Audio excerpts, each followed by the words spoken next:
começo com uma pergunta para você. Você usa corretamente a sua memória? Como treinar? Qual é a ligação da maneira que a gente usa a memória com a inteligência? Eu vou conversar sobre isso com o Dr. Igor Duarte, que é neurocientista e esclarece as nossas dúvidas. Eu recebo aqui o Dr. Igor Duarte, que é neurocientista. Tudo bem, doutor? Tudo bem, é um prazer estar aqui. Prazer te receber aqui, viu? Obrigado. Para falar sobre um assunto tão interessante, doutor, eu já começo te perguntando, de fato, existem pessoas que já nascem com uma propensão para serem mais inteligentes do que outras? Não, essa é a boa notícia. Então, se você se acha não tão inteligente assim, você pode ser inteligente. Tem uma pesquisa realizada nos Estados Unidos e eles investigaram filhos de pais inteligentes e eles detectaram que essas crianças são mais inteligentes. Então, peraí, se o filho também é inteligente, então essa questão genética. Será que eu herdei do meu pai a inteligência? Mas aí eles ficaram curiosos e foram investigar isso mais a fundo e descobriram que filhos adotivos de pais inteligentes também são mais inteligentes. Então talvez a inteligência seja mais aprendida do que genética? A inteligência é aprendida. Se você convive com pessoas inteligentes, a tendência é você se tornar inteligente também. Doutor, a gente vive um momento de muito conhecimento superficial, eu percebo. Então eu tenho uma dúvida, eu dou um Google e daí eu leio um parágrafo sobre o assunto e já sei de tudo e estou satisfeito. E a gente sabe que as novas gerações têm sido cada vez mais assim. Isso pode atrapalhar a gente? Pode sim, porque o computador acaba pensando pra gente. E aí, se você não treina o seu computador, que é o cérebro, a realizar, a solucionar aqueles problemas, cada vez mais você vai perdendo a capacidade. Isso está acontecendo com o jovem atual. Qualquer informação, ele não dá mais o problema para o cérebro resolver. Ele vai lá no Google, tem até o nome que são Google, resolve qualquer coisa.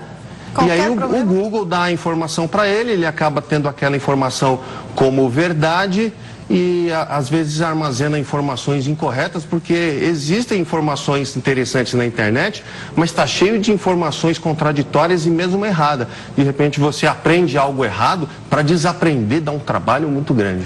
Doutor, por que a gente percebe algumas coisas na memória? Eu vou dar um exemplo e eu sei que várias pessoas passam por isso também. Se eu puxar agora aqui pela minha memória, eu consigo lembrar o CEP da primeira casa que eu morei quando eu era criança, o telefone de uma das minhas primeiras melhores amigas, eu tenho ele decorado aqui na minha mente. O telefone atual dela está lá no meu celular e eu não faço ideia de qual é o número. Por que isso acontece conosco? O componente emocional é muito forte na memorização. Então, se aconteceu um fato que marcou aquele momento, então foi a sua primeira casa, não foi qualquer outra casa. A primeira casa que você morou, você lembra o CEP dela. A segunda, a terceira, já não teve mais aquela emoção de ter a casa. Então, o cérebro, ele não armazena com tanta facilidade se não tiver o componente emocional. Na escola, vou dar um exemplo da escola. O aluno assiste a aula, assiste, não fica nada gravado. O professor conta uma piada, aquela informação fica... Aquela musiquinha, né? Aquela música fica marcada. Então, quando você conheceu o seu esposo, a sua esposa, a música que estava tocando, ela traz a sua memória, porque tem o emocional relacionado. O perfume tem como cheiro, né? Você passa num lugar que você fala, nossa, que cheiro de tal situação, né? Pronto, vem a imagem toda, porque a nossa memória, ela é visual. Então, você... sentiu o cheiro daquela ocasião especial, a memória vem à tona. Tem uma explicação cerebral para isso. A área da memória e a área da interpretação do cheiro é muito próxima. A música também é na mesma região onde armazena a memória. Por isso o cheiro e o som, a música traz aquela lembrança com mais facilidade. Doutor, eu estou vendo aqui alguns amigos que o senhor trouxe para nós e eu queria entender um pouco. A gente usa tudo que poderia do cérebro normalmente ou a gente usa muito menos do que poderia? Tem um mito de que a gente usa 10% do cérebro. Tá? Tem que tomar cuidado porque alguns autores dizem que utilizamos 10% da capacidade. De repente, nós utilizamos bem menos do que é possível. Então, é possível potencializar isso. Mas nós utilizamos o cérebro 100%. Todas as áreas são utilizadas. Antes da década de 90, era difícil determinar isso porque a gente não tinha meios para fazê-lo.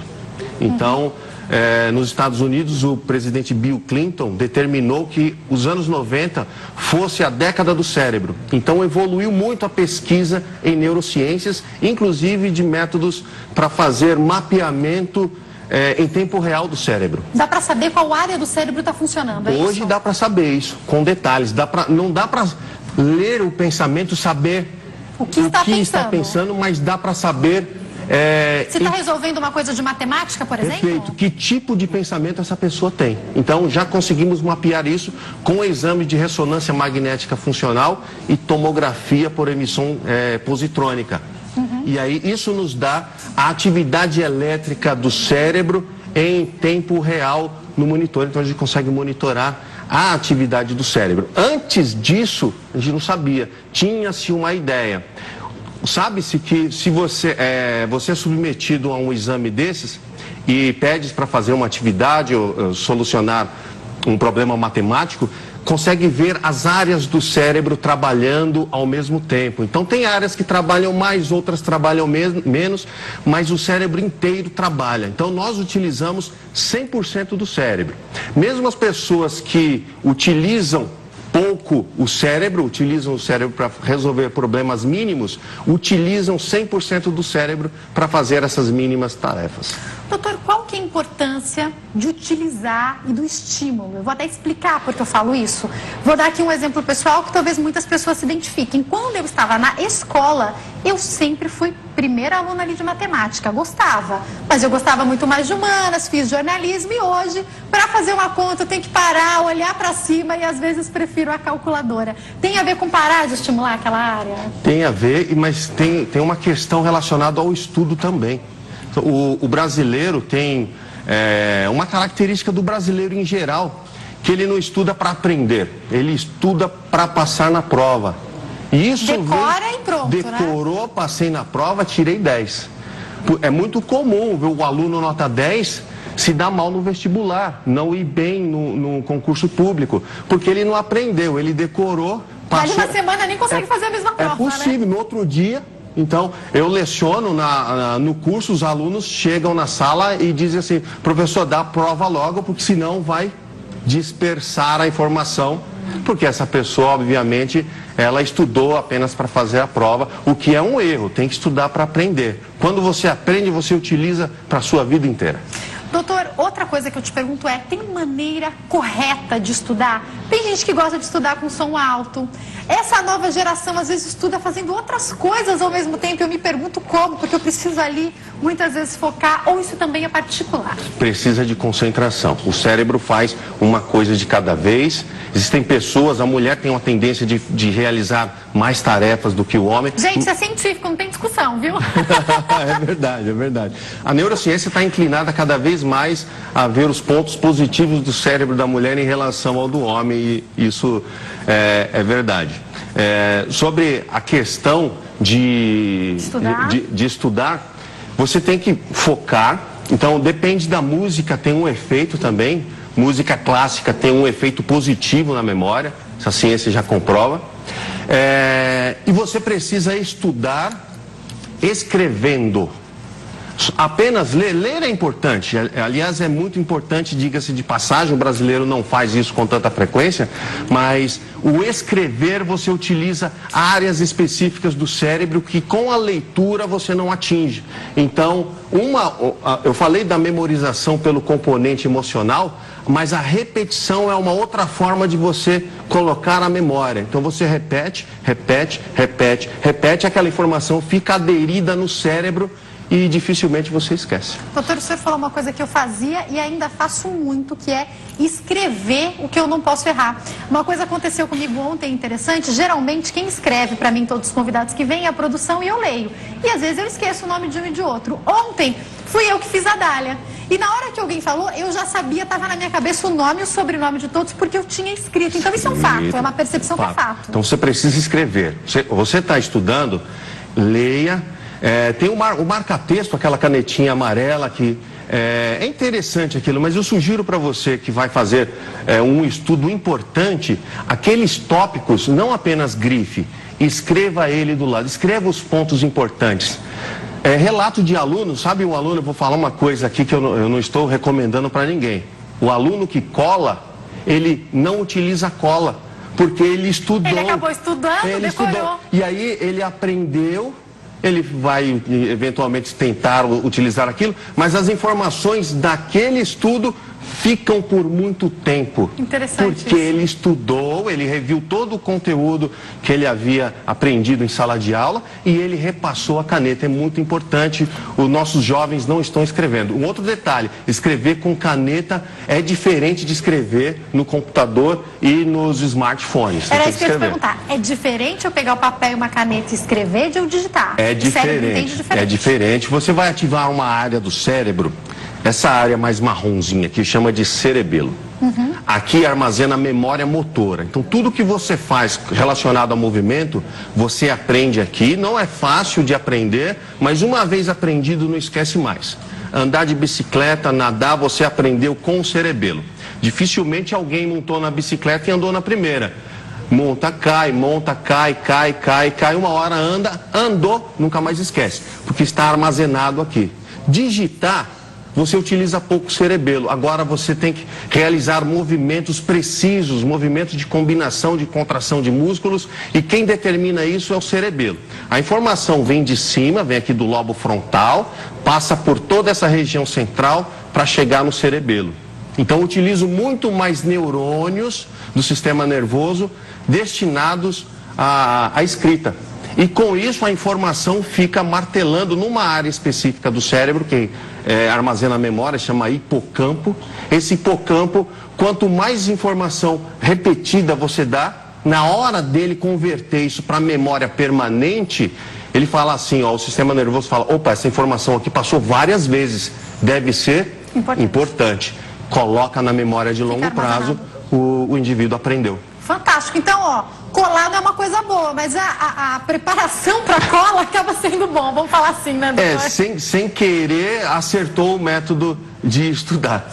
Doutor, o nosso cérebro, já que o senhor está falando sobre esse armazenamento, de tempos em tempos ele precisa desarmazenar algumas coisas. É importante tudo ficar lá ou o cérebro é inteligente o suficiente para ele mesmo fazer essa diferenciação? À medida que a gente vai aprendendo, os neurônios vão se comunicando e nós chamamos isso de sinapse. Então, toda vez que a gente aprende, nossos neurônios se conectam, temos novas sinapses. Então, a definição de inteligência, neurologicamente falando, é assim, quanto mais sinapses você tem, mais inteligente você é. Melhora a sua capacidade de raciocínio, etc. Porém, aquelas informações que não são utilizadas, que não têm importância no dia a dia, a tendência são aquelas sinapses se desfazerem. Então, o cérebro, ele está sempre se adaptando. Ele cria novas, mas ele também destrói aquelas que não são utilizadas. Com exceção da memória motora, que não se apaga, a não ser que você tenha alguma doença neurológica que lese aquela região. Doutor, jogo da memória, palavras cruzadas, caça-palavras, mito ou fato que isso é bom para estimular a memória? É bom.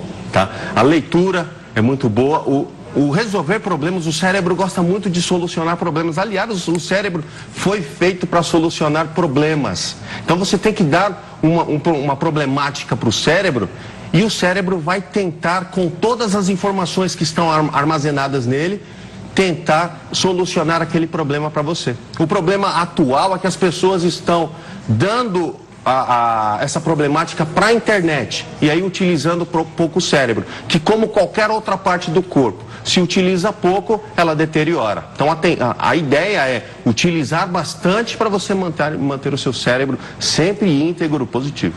E quais as dicas para a gente treinar a memória? Então vamos lá. A leitura, você já falou. A leitura, a escrita é fundamental. A escrita é fundamental. Escrita papel e caneta. Papel e caneta, não escrita de smartphone. Eu não tenho nada contra o smartphone, ele obviamente ajuda no dia a dia, mas ele pode estar retirando o papel e a caneta dos nossos alunos, das pessoas em geral. Então você vai num restaurante, o garçom antigamente tinha um bloquinho que ele fazia anotações, ele não esquecia, ele estava treinando a memória dele, etc. Hoje ele tem um dispositivo eletrônico. Então o dispositivo eletrônico está ajudando no trabalho, mas não está mais ajudando ele intelectualmente, sabe? Perfeito. A escrita é fundamental. Ter uma noite de sono reparadora é fundamental, porque a memória de curto prazo, ela é armazenada nessa região, eu chamo de lobo temporal. Só que na parte de dentro do lobo temporal, onde fica o hipocampo. O hipocampo é onde converte a memória de curto para a memória de longo prazo. É aqui que acomete primariamente o doente de Alzheimer. Por isso que ele não consegue aprender coisas novas, né? Tem até uma outra dica relacionada à atividade física, que aumenta a quantidade de neurônios deste hipocampo. Então, a atividade física é muito importante. Vou falar de atividade física, nossos jovens estão se exercitando cada vez menos. É um erro também fazer isso. Mas sobre o sono. Só durante o sono as informações do hipocampo migram para o córtex cerebral. Se você não tiver uma noite de sono reparadora, não consegue converter essas informações. Então, boa parte do que a gente aprende, ela é jogada fora durante o sono. Agora, aquilo que é importante, aquilo que teve o componente emocional, aquilo que você repetiu várias vezes, o sistema nervoso fala, isso é importante. Durante o sono, ele joga para a memória de longo prazo e aí você não esquece mais. Doutor, esse sono, quando você fala sono reparador, ele está relacionado a tempo ou a qualidade? Me explica sobre isso. Tem os dois, mas 7 horas é um número mínimo que os profissionais de neurociências recomendam. Jovens precisam de um tempo maior. Então, um adolescente precisa às vezes de 10 horas para ter esse sono reparador. Agora tem os problemas relacionados ao sono, o indivíduo não consegue entrar numa parte do sono que chama REM, chama Rapid Eye Movement.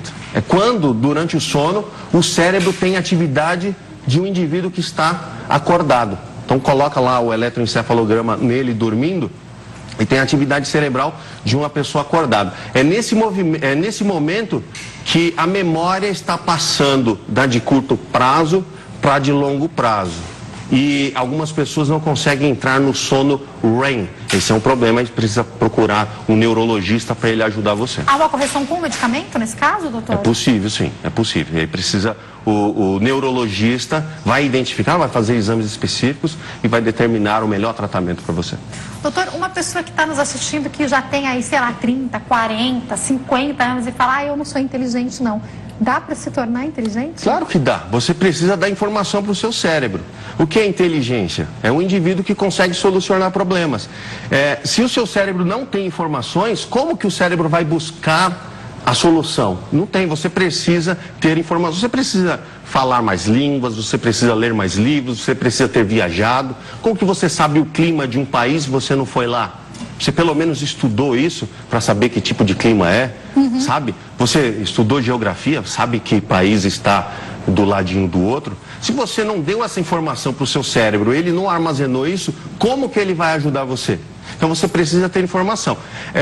A neurociência atual, ela afirma que não há tempo limite para melhorar o cérebro. Você tem 100 anos, você consegue melhorar o seu cérebro.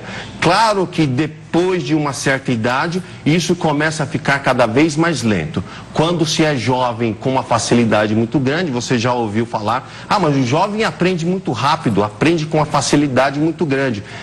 É isso mesmo, o jovem aprende mesmo. Mas todo mundo consegue aprender, consegue melhorar, consegue evoluir neurologicamente falando. Até você que está em casa. E pode começar agora, não deixa para segunda-feira não. Doutor, eu vou te deixar uma pergunta para o senhor responder daqui a pouquinho para mim, que é a seguinte. Por que numa casa, 2 irmãos com idades semelhantes, que foram criados de uma maneira muito semelhante, com o mesmo pai e a mesma mãe, têm desempenhos tão diferentes, por exemplo, na escola, na vida profissional? Isso, além da questão genética e da questão aprendida, tem a ver também com algo pessoal, querer ou não querer? O senhor explica daqui a pouquinho para nós, tá? Eu deixo de novo essa pergunta para o doutor, ele esclarece para a gente. Afinal de contas, o desejo pessoal interfere também nessa questão da inteligência, doutor? Interfere sim. Então, primeiro você tem que ter o desejo, você tem que querer se tornar mais inteligente. Eu falei agora há pouco que é possível, você consegue melhorar o seu desempenho. Agora, se você não quer, você não consegue manifestar isso se é o desejo da outra pessoa. Você tem que desejar isso e aí você coloca isso em prática e com certeza o seu desempenho vai melhorar e aí no futuro você vai falar assim, caramba, eu consegui ser mais inteligente. Todo mundo tem o potencial de ser inteligente. Doutor, o senhor falou do sono, a alimentação também interfere? A alimentação é importante. Durante o estudo, você vai fazer, por exemplo, uma prova que requer um raciocínio positivo seu. Primeiro, você não pode se alimentar com comidas pesadas. Isso pode atrapalhar a circulação do sangue, então o sangue chega com maior dificuldade em partes do cérebro. Mas acontece um fenômeno chamado alcalose pós-prandial. Esse é um termo científico para aquele soninho que vem depois da comida. Não tem depois do almoço? Dá aquela sonolência. De puxar um pouquinho. Por que acontece isso? Porque o organismo, ele manda a concentração de sangue muito grande para a região abdominal para absorver os nutrientes. E com isso, o cérebro fica sem sangue. Não sem sangue completamente, mas a quantidade de sangue que abastece o cérebro diminui. E aí você diminui sua concentração, sua capacidade de raciocínio. Então você precisa se alimentar. Uma prova de longa duração, que exige raciocínio, e recomenda-se as barras de cereais, que tem lá as suas fontes nutritivas, e não tem esse impacto que causa a alcalose pós-prandial. Então você não vai ter diminuição do sistema nervoso e a chance de você se dar bem nessa prova é muito maior com a alimentação. Já que o senhor falou da prova, por que às vezes a gente tem branco daquilo que a gente sabe bem na hora da prova? Tem uma explicação para isso? Tem uma explicação e é emocional.